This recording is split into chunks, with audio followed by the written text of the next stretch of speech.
আপনি কি জানেন মদিনার রওজা শরীফের নিচে এমন একটি গোপন দেয়াল আছে যা লোহা বা পাথর দিয়ে নয় বরং হাজার হাজার মন গলিত সীসা দিয়ে তৈরি। কিন্তু কেন কেন মাটির গভীরে এই অভেদ্য দেয়াল তুলতে হয়েছিল?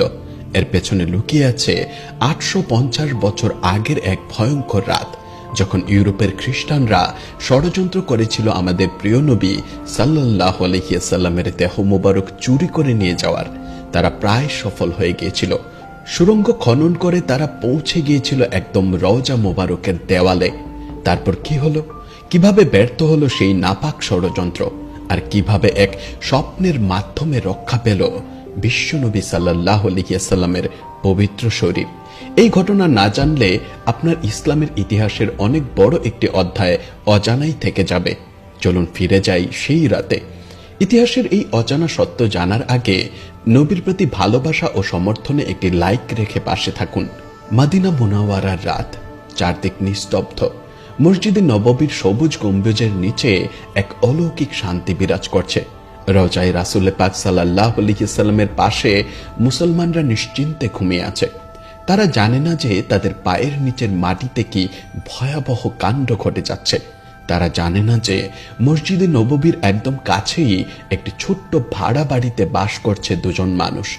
আপনি কি জানেন মদিনার রওজা শরীফের নিচে এমন একটি গোপন দেয়াল আছে যা লোহা বা পাথর দিয়ে নয় বরং হাজার হাজার মন গলিত সীসা দিয়ে তৈরি।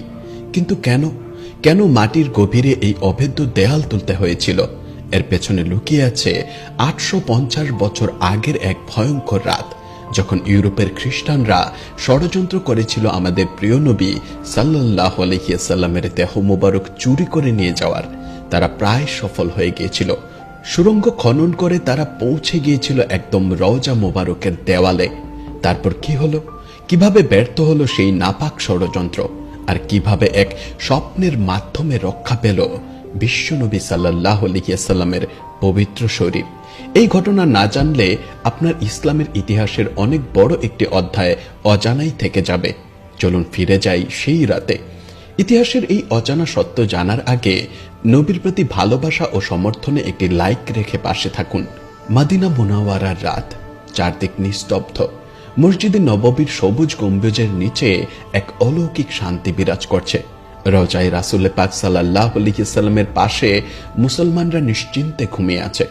তারা জানে না যে তাদের পায়ের নিচের মাটিতে কি ভয়াবহ কাণ্ড ঘটে যাচ্ছে। তারা জানে না যে মসজিদে নববীর একদম কাছেই একটি ছোট্ট ভাড়া বাড়িতে বাস করছে দুজন মানুষ।